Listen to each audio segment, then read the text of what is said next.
So welcome back to my channel. This is Gamer Dom. Lots of interesting stuff going on in the world of tanks over the last couple of weeks. First up, I know a lot of people have been talking about this in games I've been in. A trialing of a trade-in service that Wargaming are trying out on the Russian server at the moment. Don't know whether it will come to North America or EU anytime, but I guess they'll see how it works before they decide. So the idea is that you can trade in a tier, one of your premium tanks that you don't like, for half its value in gold, which can then be put to the cost of a new premium tank. So say you particularly dislike your Dickomax, you can trade it in, get half the gold value of that to then put towards a Patriot, say.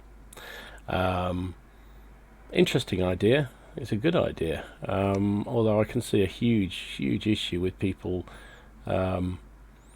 trading in tanks and then regretting it later on. But maybe that's just me and the collector maniac that I can't get rid of any tanks. So there are some tanks that are not eligible for it. They're chiefly the sort of clan wars reward tanks, the mission reward tanks. Although I believe the T28 HTC is on the list of ones you can trade in. But why you'd want to, because it's a great fun tank and it's so novel that you work bloody hard to get it usually. But anyway, that's what it is. So interesting move. Don't know what you feel about this. I'm not sure what I feel about it really. I guess, if you bought a tank and you don't like it and you're never using it, then why not put it towards put that money towards another tank that you may well use a bit more. Or indeed, I know I think the first premium I bought was the Panzer IV Schultz, because I didn't want to spend lots of money. It looked a good tank, and I didn't really like it, and I don't really like it. I hardly ever play it. Would I sell it to get a new premium? Well, I've got loads of premiums, but I don't know whether I'd still get rid of it or not, because occasionally it's just nice to play. But anyway, so I know some people aren't the same. Some people regret deeply the purchases they've made, so it gives them another option, I guess. So that's got to be a good thing, right? I'm more interested in what's happening with the rental service. There was talk about bringing in the rental service that North America have had for quite a long time into the other servers, and I would love to see that, where you can rent a premium for a week to try it out effectively, and then once you've decided if you like it or not, you can then purchase it at a slightly discounted rate. That to me is a fantastic offer, and I'd really like to see that implemented in the game sooner. But anyway, let me know what you think. Do you like trade-ins? What tank would you get rid of that you've bought? I don't think I'd get rid of any. There's a couple that I regret buying. The Schultz being one, the T34-3, even after all the buffing, I still don't like it. But would I get rid of any of them? Probably not. But is there anything you'd get rid of? Love to know. Comments down below. So a lot of the forums and blogs are talking about a new sort of interim patch that's supposed to be coming early February. It's not a 918, it's a 917.1. Nobody's entirely sure what it's going to be in, but there will be a test server goes up, so that tends to suggest that is a fairly big patch of some sort. So the test server appears, if I'm reading right, goes sort of early 2nd of February time frame. 24th, 25th of January, we'll hear from Wargaming what this patch involves. Now, a lot of speculation that this could be the changes to the light tanks that was announced at Wargaming Fest end of last year. So yes, as announced at Wargaming Fest end of last year, we are going to have the new light tanks into the game. So instead of stopping at tier 8, which is what they do now, they'll continue up to tier 10 in a number of the lines. So the T54 lightweight will no longer be the top Russian light tank. There will be this thing, the T100, which is a new Soviet tier 10 light tank. The RU-251 will no longer be the top German light tank. It'll be this thing, the Rheinmetall Panzerwagen at tier 10. The T49 on the American line will no longer be the top one.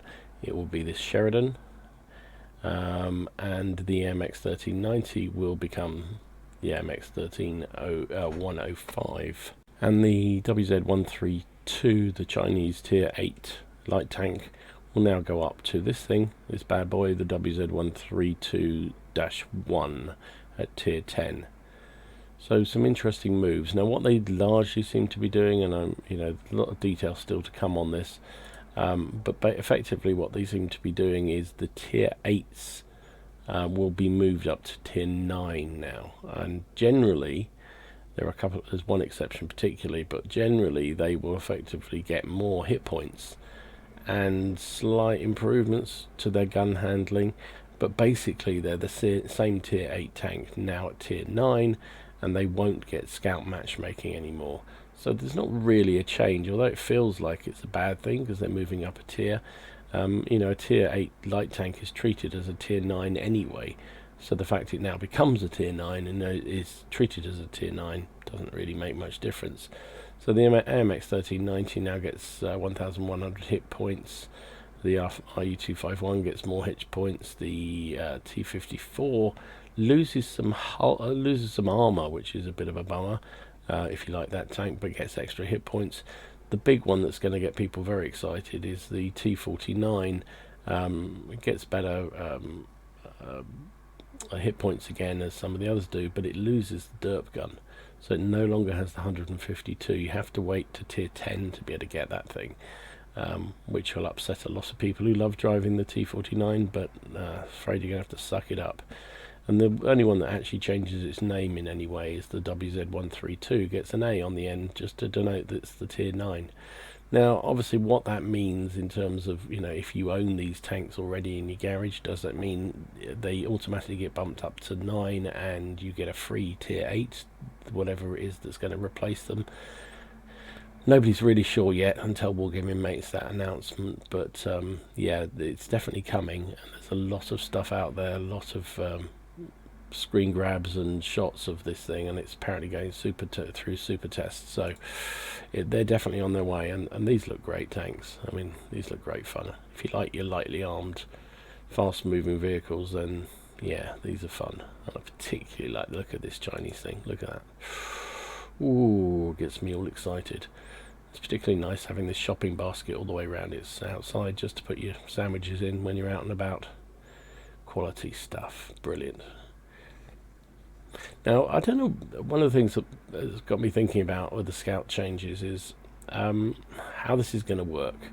So they're going to up view range of all the tier 9 scouts, so they'll have an increased view range, but really at the moment everything's pretty much maxed out. So if you've got a half decent crew, or even a decent crew in a scout at tier 8, and you've got coated optics and or binos, you're already exceeding the view range that you're allowed to have in the game.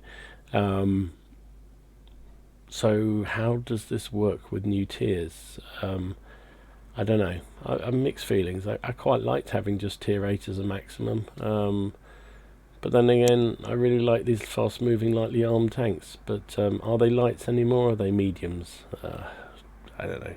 Discussion down below. What do you think about this changes to light tanks? So I have mixed feelings. I do like the look of these tanks. These look, I mean, look at this thing. It looks like someone's sat on this T100, but I bet there's going to be great fun to play. But yeah, I don't know. The spotting and the concealment mechanics to me are broken. I think they need to do something to reduce the view range of heavy tanks considerably, particularly at the top tiers. You need to reduce the view range even of mediums at the top tiers, so that light tanks actually have a value again on the battlefield. Part of the problem with them is that they've become battle tanks because their scouting role has been reduced so drastically. There's less bushes for them to hide in. The ones they do try and hide in are fairly obvious, and you tend to get blind shotted. and their view range is not really any better than a medium tank, and in some cases a heavy tank. So I would love to see a serious nerfing of heavy tank, a slight nerfing of medium tank view ranges, to allow light tanks to actually do their job more effectively. Thoughts down below. Love to know what you think about it.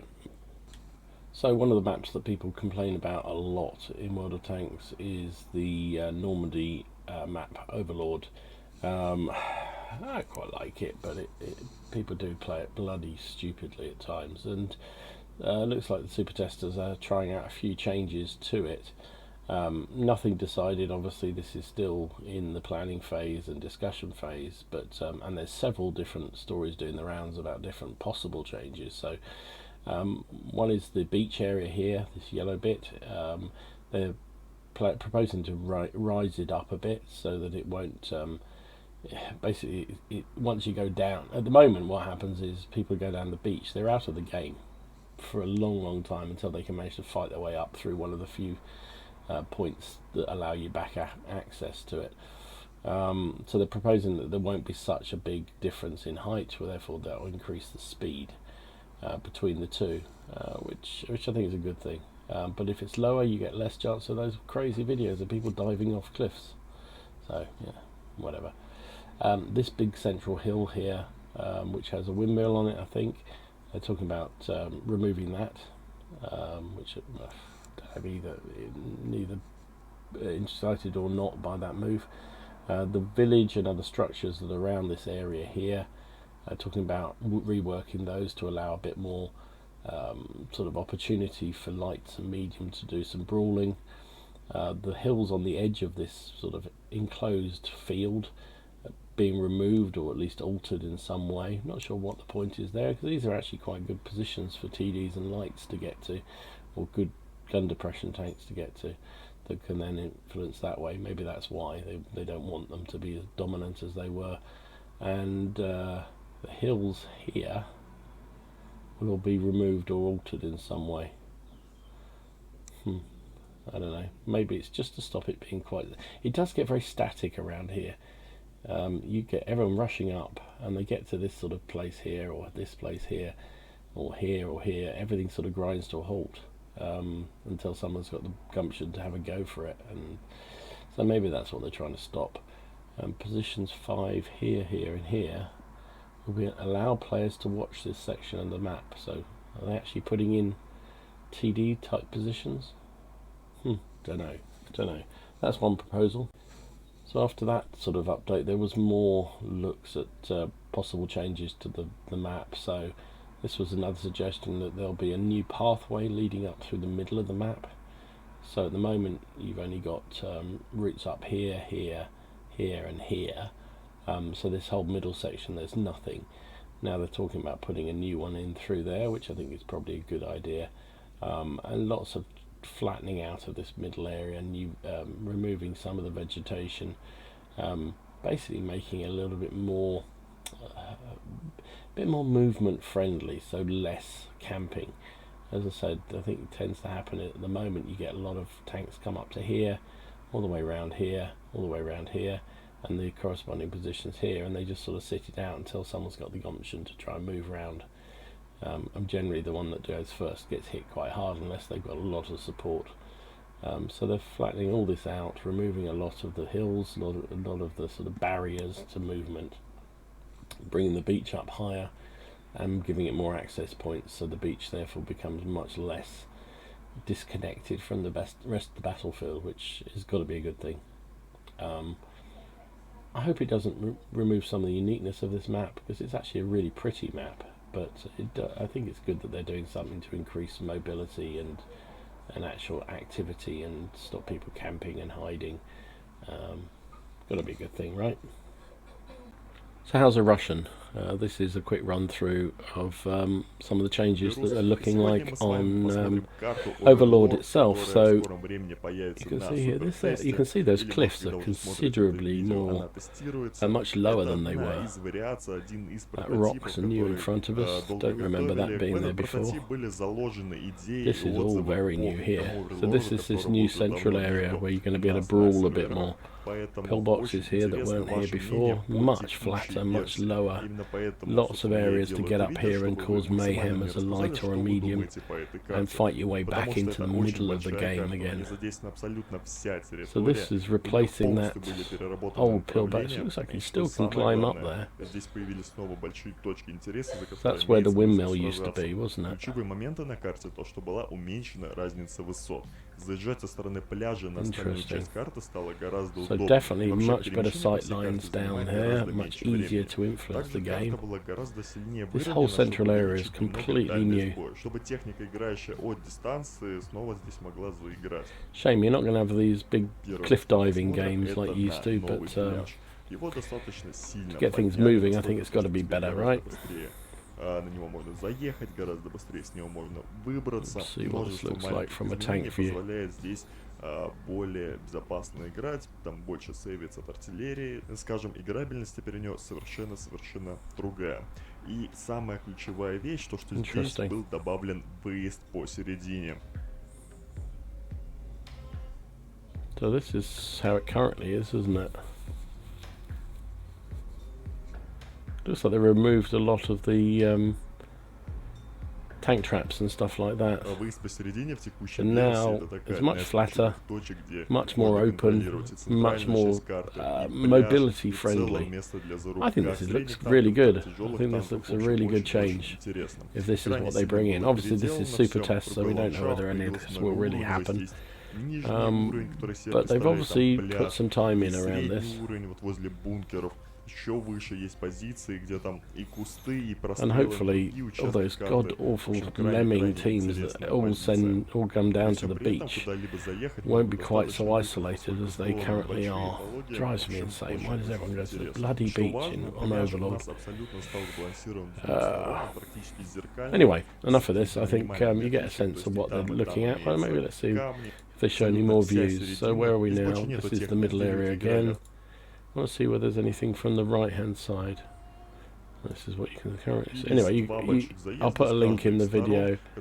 You can go and have a look at this yourself. So this is the central area. So you can see the side walls of that bowl have been removed. All this area here has been improved. It's much more open again.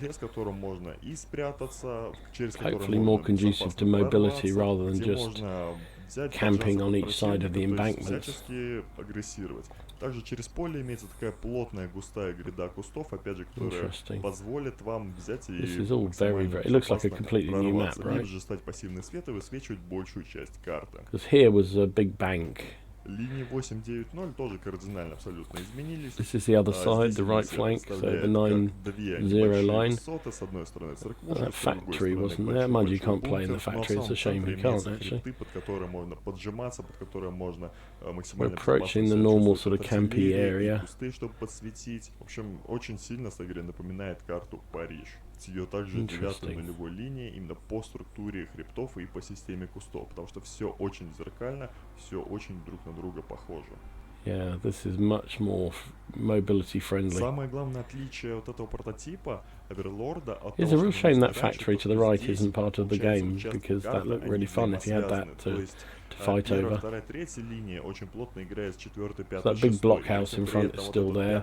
New windmills to the left, for those who are interested in that. Maybe some Dutch viewers out there very excited about windmills. I'm joking. Interesting. I like the look of this. I think they've done a good job by the look of it. What else? What's this? So much flatter, much more open to mobility, much more windmills. I think it looks good. Let me know what you think down below. I'll go and learn my Russian a bit better. So they've looked at, they're looking at Pilsen, they're looking at Overlord, and the other map they've just started to look at in Super Test apparently is Sacred Valley, which was the map that had an awful lot of changes in patch probably 2, maybe 3 ago, I forget now exactly. And the problem with this map is that large chunks of it are largely unused. You get all the heavies coming up around the north side here, occasionally through this bit here. You get the mediums and the lights and a few faster TDs coming up here. You get TDs sitting here and here. and here and here, and this whole stretch here, which has got this massive great hill mountain in the middle, is completely unused, and you've got this castle here which is also unused. So you've basically got glorified corridors, and one of the things Wargaming have talked about a lot is around removing a lot of the corridors from the maps to make tanks more mobile, to allow mediums and lights to be more productive and get round, so they don't just sit back and blast with APCR or heat. They actually come forward and actually brawl and fight and use their speed and manoeuvrability. So what they're looking to do here, proposing at the moment, it's only in super test, remember, is to clear out this whole area in the middle. So all the area under one here, including this mountain will go, and this will all be opened out considerably, so reducing the number of breaks there, so that there'll be still a few houses there, but a lot are going to be reduced. A lot of the smaller sort of rocks are being removed. So basically you will, a good scout can get up here and spot stuff that's going up here, possibly even stuff that's coming there if they're quick enough, which is interesting. And also the same the other way, coming this way, a scout here can spot stuff trundling up here. So that's going to be interesting. There are also area 2s here, creating almost like sort of hillsides for TDs to sit in, to cover the centre, to support the pushes up the hill here, and this way, and vice versa, this way and that way. So again, interesting. The monastery up here, area 3, they're going to reduce the number of obstacles and trees, make again much clearer, much more open. And over the heavy area, area 4, there the central hill's been cut. Where's that? Can't actually see any changes there. It says that the central area was cut, and now lights can easily detect and play in different distances. So it's difficult to see that there's actually. Have they changed anything here? This looks identical. Can't see anything particularly different there, but anyway, they seem to have done. So they've done something up around the area 4. So interesting, and it's nice to see that Wargaming are continuing reviewing their maps. I would argue that they need to do a far better job on the circulation of the maps. That would be far better, please. But at least they're looking at them. So anyway, so you know what the game needs? What the game really needs is another Russian Tier 8 premium tank. Yeah, there's just not enough of them, you know. So don't worry, it looks like you may get your way. A new Russian premium, the T-44-85M Tier 8 medium tank is apparently in super test. Now, it seems to have been an old tank that's been doing the rounds for a long time, and it's kind of got stuck. But such is Wargaming's desire to make money out of it, it looks like they might well be bringing this one through again. Now, no idea whether this is going to be a normal premium or some kind of reward tank or what, but yeah, if you like your T-44, this one could be interesting for you. So it stats wise doesn't look anything spectacular, to be honest. It's 1200 hit points, sounds quite a lot actually. Hull armor's negligible, but it's probably quite angled. 75, 75, 45 turret, 115, 90 and 75. Traverse speed is 50 degrees per second. That's very good. What's that? Suspension traverse speed 50 degrees per second. A view range of 380 is not great. Top speed of 60. Wow, it moves well. Gun 183, 248 with premium, very nice, but only 180 damage. So you know, it looks quite a useful premium. But you know, Wargaming, do we really need any Russian mediums? Please give us something we do need. So what we do need, obviously, is a premium Jag Tiger. What we don't? Well, tough. It looks like there's one of those coming too. Tier 8 German tank destroyer in super test, the Jag Panzer H. Again, not known whether this will be a normal one or some sort of reward tank. But yeah, it looks like, I mean, if you can read Russian, 106, 1,600 hit points, 250 frontal armor, 80/80, so pretty good. Looks basically like a standard 88, but it looks like it carries the 128mm gun, because that penetration is 246, 311 with premium, and 490 average damage. Aim time dispersion 0.35, aim time 2.3. So wow, it looks like the tier 9 Jag Tiger brought down to tier 8. That's pretty pokey. Yeah, 128mm, there you go. Wow, that's a big thing. So again, might well be coming, might not do, but it's in super test at the moment, so watch this space.